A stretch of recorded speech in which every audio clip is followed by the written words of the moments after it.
Salut à tous et bienvenue sur Tarif et News, semaine 52 avec un tas de nouveautés Game sur Shop. Non, pas du tout. Mais bon, en tout cas, je suis là, fidèle au poste jusqu'au bout, jusqu'au dernier Tarif et News de l'année. Donc, on va le faire quand même. Donc, déjà, ça me permet de parler un petit peu de l'actualité de la chaîne. Comme ça, je ferai ça à chaque fois maintenant dans Tarif et News. J'essaierai de proposer prochainement, on est en train de travailler sur un programme. Donc, un jour, il y aura un beau programme qui va s'afficher. Donc, voilà, toujours comme d'habitude, les lundis, autant que faire se peut, entre 11h et 13h sur Twitch. Le mardi, on se retrouve demain, donc en live, pour South un Iggy Comeback. Je reprendrai des commentaires. Il y a eu plein de commentaires. On parlera pas mal de Henry Cavill, étant donné que ça a fait couler énormément d'encre, on va dire, avec tout ce qui est, tout ce qui est cette peur du Warhammer 40 000. Ça donnera vraiment l'occasion d'en reparler, mais c'est sympa. Je vais pas trop le faire là maintenant. Donc voilà, rendez-vous demain soir en live. Si vous avez des questions aussi, on peut faire la fac comme ça de fin d'année, si vous avez envie. En tout cas, on va faire un live vraiment tranquillou, hein, pépère, rien de spécial. Ce sera l'occasion de terminer tranquillement l'année sur Twitch, donc en bonne compagnie, en s'amusant. Voilà, ça c'est pour l'actualité de la chaîne. Alors il y aura aussi le jeudi, comme d'habitude, un petit peu de lore, donc ce sera encore du lore Conquest. Voilà, il nous reste encore deux factions à voir. Après, ce sera la plupart du temps du... Enfin, il y aura une fois qu'on aura passer ce cap Conquest, en fait, on sera pas loin d'une sortie assez importante sur Warhammer 40 000 avec beaucoup de fluff, et ça va me donner l'occasion justement d'avoir plein mal de vidéos lore à ce sujet-là. Mais je ne peux rien dire pour l'instant, mais attendez-vous à des vidéos lore Warhammer 40 000 vraiment très très très sympa. Et puis, c'est parti pour l'actualité games quand même, parce qu'il y en a quand même un petit peu. Donc voilà, nouveau personnage qui passe le Rubicon Primaris, donc à savoir Azrael. Voilà. Alors c'est vrai que c'est marrant parce que quand j'ai vu le cas, je me suis dit tiens, il est pas Primaris. Et en fait, toujours cette question des fois, il est en mode il est Primaris, il est pas Primaris. Alors il est Primaris, hein, c'est dit, il a passé le Rubicon Primaris, ce qui est assez intéressant, surtout pour les Dark Angel, et surtout qu'en ce moment, en plus, je suis en train de lire La Guerre des Secrets. C'est un bouquin que certains d'entre vous m'avaient conseillé, et justement, c'est sur les Dark Angels, c'est comment les Dark Angels perçoivent la Fondation Ultima, donc les Primaris. Alors, on va faire très simple, mais vous savez que les Dark Angels, eux, ils sont dans le secret, donc il faut surtout pas que les choses se sachent. Et là, il y a toute une série de nouveaux Space Marines qui sont censés appartenir en fait au chapitre, mais dans lesquels faudrait leur révéler plus ou moins des secrets, mais en fait non, faudrait pas.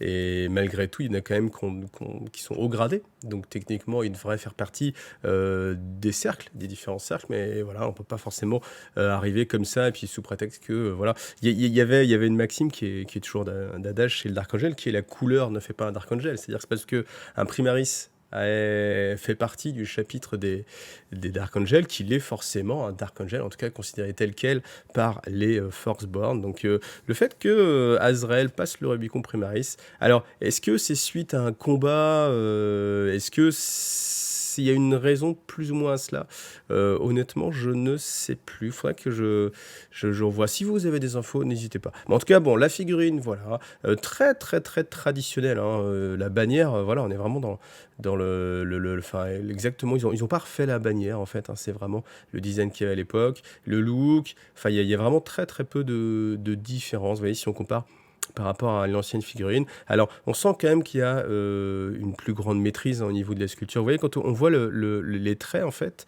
d'Azrael quand il est ici, par rapport aux traits quand il est ici, on sent quand même qu'il y a une marge incroyable et qu'il y a une évolution assez folle au niveau de la sculpture, parce que au final, là, c'est pas étonnant, en fait. C'est-à-dire que quand je l'ai vu, j'ai pas fait « Waouh, le visage est trop beau ». Par contre, quand je vois l'ancien visage, tu fais ah ouais, c'était quand même pas fou, hein. Alors que je gardais pas cet état d'esprit, en fait, je gardais pas en mémoire que le visage d'Azrael n'était pas fou. Par contre, quand je vois le nouveau, je fais ah ouais, il y a quand même une sacrée différence.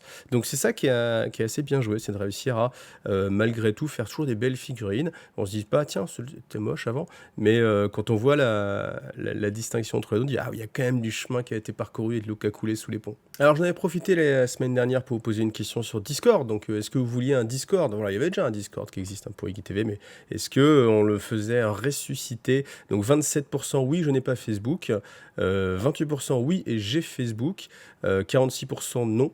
Et voilà, donc du coup, ça fait plus de 50% des gens qui veulent Discord. Donc du coup, Discord va revenir. Je vous ai mis le lien ici, maintenant il est dans toutes les vidéos, donc vous l'avez dans le lien de cette vidéo. N'hésitez pas à y aller. Alors, moi, je vais essayer d'y aller aussi un petit peu, mais bon, vous voyez déjà, en ce moment, j'ai un peu de mal déjà à répondre à tous les commentaires.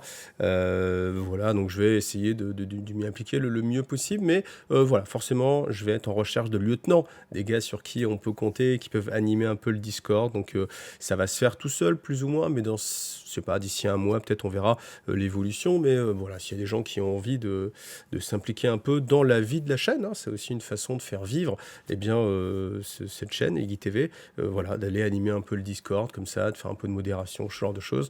Ça peut être, enfin, accueillir aussi les nouveaux, hein, je le vois plus dans ce sens-là, quelque chose d'un peu plus bienveillant et voilà, de côté un petit peu berger, voilà, ça peut être assez sympathique. Mais donc, en tout cas, voilà, je vais faire un Discord. Et c'est vrai que moi, j'ai tendance à beaucoup communiquer mes vidéos sur Facebook. Et au final, vous êtes aussi nombreux à le vouloir sans avoir Facebook. Donc, ça veut dire que, limite, je vais doubler ma portée. Pardon. Je vais doubler ma portée de visualisation des vidéos, hein, parce que j'utilise beaucoup Facebook pour partager mes vidéos, pardon. Et puis sinon, je laisse faire l'algorithme de YouTube. Voilà. Si je peux avoir comme ça 50% de visibilité en plus sur ce que je peux faire, en rajoutant comme ça le côté Discord, et ben voilà, pourquoi ne pas s'en priver? Je ne vais pas m'en priver, en tout cas, voilà. Vous m'avez compris. Alors cette figurine, on l'a déjà vue. Sachez que là, c'est la semaine dans laquelle vous pouvez la trouver en magasin directement. Donc si vous voulez pas commander sur le site, voilà, en ligne, eh bien vous pouvez directement la trouver chez les magasins Games Workshop. Voilà. Alors le sondage de la semaine, il va être en rapport avec le live que j'ai pu faire, donc avec 9 autres confrères youtubeurs. On a passé un super moment, alors c'est 4h20, ça fait beaucoup à vous mettre sous la dent, mais si vous avez le temps, c'est assez intéressant parce que ça permet de voir les différents chaînes, voilà, avec différentes approches qui réfléchissent. On a beaucoup parlé de Games Workshop, hein. Peut-être un petit peu trop, c'est vrai, je pense qu'au final, avec le recul, je me dis on a peut-être un peu trop parlé de Games Workshop, mais voilà, moi je faisais aussi animer un petit peu les choses, mais enfin je veux dire, le sujet a été amené aussi par les participants, et c'est vrai que bon, ça peut être quand même malgré tout assez intéressant de voir les avis de chacun, et malgré tout, il y avait une question que j'ai posée aux gens, et je serais curieux d'avoir la réponse maintenant ici dans Tarif et News. Question, c'est est-ce que vous jouez encore à Warhammer 40 000 en l'état, ou est-ce que vous jouez à une version de Warhammer 40 000 que vous avez adaptée, c'est-à-dire par exemple, vous avez décidé de ne pas faire les stratagèmes, par exemple, ou alors vous jouez en mode OPR, avec les figurines de Warhammer 40 000, mais en mode OPR, voilà. Donc c'est vraiment pour ceux qui ont des figurines de Warhammer 40 000. Donc c'est un sondage un petit peu plus restreint, mais je serais curieux de voir ça, parce que c'est vrai que je disais, dans le live c'est plus détaillé, mais que dans mon assaut, par exemple, j'ai été assez choqué, parce que depuis, ça fait quelques mois maintenant, les gars jouent plus à 40 000, les gars jouent à One Page Rule. Voilà. Alors c'est pas du tout de mon fait, hein, parce que moi je n'ai aucune implication là-dedans. C'est pas moi j'ai jamais fait de partie de One Page Rule, par exemple. Donc, j'essaierai forcément, je pense, en 2023. Mais du coup, je suis assez curieux parce que j'entends tellement souvent ça maintenant, que ça revient beaucoup dans les commentaires. Alors forcément, vous allez me dire, ouais, mais sur IGTV, c'est normal. Et je sais, je suis conscient de ça. Mais justement, je serais curieux quand même d'avoir une stat là-dessus. Donc voilà, n'hésitez pas à voter, hein. Donc si vous avez des figurines de Warhammer 40 000, est-ce que vous jouez en V9? Oui, pleinement. Ou alors non, avec une version... Enfin, non, du coup, parce que vous jouez à une version tronquée, ou alors vous ne jouez plus parce que c'est devenu trop compliqué, vous faites même pas l'effort de trouver un palliatif, en fait, pour y jouer, tout simplement. Alors, on a eu beaucoup de boîtes pour Noël, et puis on a encore d'autres boîtes qui vont sortir en 2023, donc en début d'année. 4 nouvelles façons de commencer les Space Marines. Donc, du coup, là, on a la version pour les Iron Hand, la version pour les Salamander, la version pour les White Scar, et la dernière version pour les Ultramarines. J'avoue que je suis assez curieux de savoir pourquoi, en fait, ils sortent autant de boîtes de Space Marine. En fait, à un moment donné, tu te dis, bon, ok, c'est normal, c'est logique, les Space Marines, ça a toujours été le plus vendu, ok, ils en sortent plein. Et à un moment, je me dis, est-ce que il n'y a pas peut-être une perte de vitesse sur la vente des Space Marines, sur la vente des figurines, sur 40 000 tout court, étant donné qu'on arrive aussi, tout le monde sait plus ou moins qu'il y a une V10 qui va arriver dans 6 mois. Donc, est-ce qu'on a vraiment envie de commencer une nouvelle armée maintenant? Surtout sur une armée un petit peu ancienne, enfin, les Space Marines. Alors, on sait que les Space Marines ils vont être refaits dans les premières armées, hein, ça c'est une évidence. Maintenant, là, en attendant que la V10 sorte, pas y avoir grand chose pour les Space Marines, donc c'est pour ça qu'ils fournissent quand même un petit peu de choses là-dessus, donc des figurines, voilà, des offres un petit peu comme ça, un peu plus intéressantes financièrement. Je suis assez curieux, mais est-ce que c'est une sorte justement voilà, de sauvage de meubles, plus ou moins? Mais bon, voilà, si vous avez votre avis, n'hésitez pas aussi à le partager en commentaire avec moi. Alors pour cette dernière semaine de l'année, eh bien, il y a toujours le remerciement aux amis tipeurs, hein. Donc là, alors, il y a eu beaucoup d'anciens qui ont vraiment aidé parce que j'ai organisé la petite Iggy Pop à gagner, les petites Iggy Pop à gagner qui ont été offerts par Frère Bélial.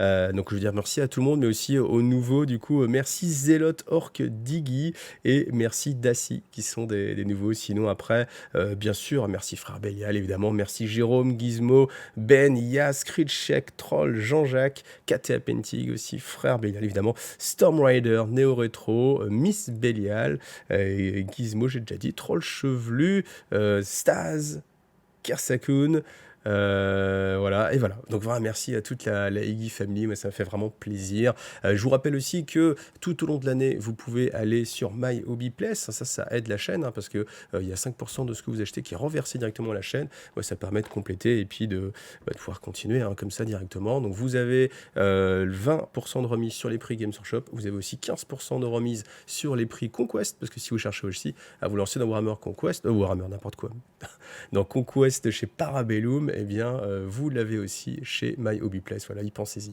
Donc, bien sûr, un énorme merci à tous ceux qui ont participé sur Tipeee tout au long de l'année, ceux qui sub aussi sur Twitch, tout ce qui est financièrement impactant pour la chaîne, ceux qui utilisent aussi les liens Philibert. Là, il y a eu pas mal de commandes sur Philibert. Voilà, tout ça, ça fait partie bien, des petites comment dire, je sais pas, des petits coups de levier que vous pouvez donner pour maintenir à flot la chaîne, tout simplement. On sera bientôt en février. Février, ce sera un moment assez charnière pour moi parce que je vais arrêter le chômage et on va voir si on peut continuer la chaîne ou pas. Donc évidemment, ça passe par le financement participatif, par vous, tous ceux qui croyaient en ce que je peux faire, qui avaient conscience de ce que je peux vous apporter, ou en tout cas à qui ça plaît tout simplement et qui se sentiraient un petit peu orphelins si la chaîne venait à disparaître. Donc voilà, c'est bien sûr sur vous que je compte pour continuer, et puis je vais essayer toujours de proposer un contenu de qualité en espérant séduire de plus en plus de gens pour que on soit suffisamment nombreux pour pouvoir porter comme ça la chaîne aussi loin qu'on pourra. Voilà, merci à vous tous en tout cas.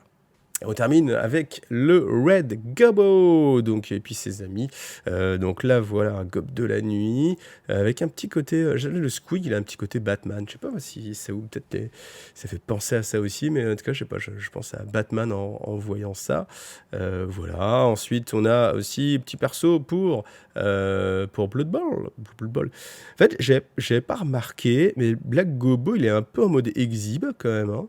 Parce qu'il est genre à walper avec juste la petite liste de Noël en mode... c'est coquinou presque, hein. C'est coquinou, c'est de l'exi presque. Bon voilà. Et en fait, quand on regarde bien, même ici, hein, vous voyez là, et en fait, il est caché avec son cadeau. Même on peut aller voir très loin sur cette image là. Bon, je pense qu'il faut que j'arrête là. Donc voilà, on va s'arrêter là-dessus. En tout cas, merci à tous ceux qui ont suivi Tarifé News toute l'année. Tous mes vœux pour la future année, mais bon, on a encore un petit peu de temps. Et puis rendez-vous demain en live pour passer un bon moment ensemble. Jeudi toujours le petit passage fluff à 18h avec du Conquest. Et puis peut-être d'autres surprises dans la semaine. Voilà, si j'ai le temps, l'énergie et tout ce qu'il faut. Voilà, merci à vous tous en tout cas. Allez, à bientôt. Salut.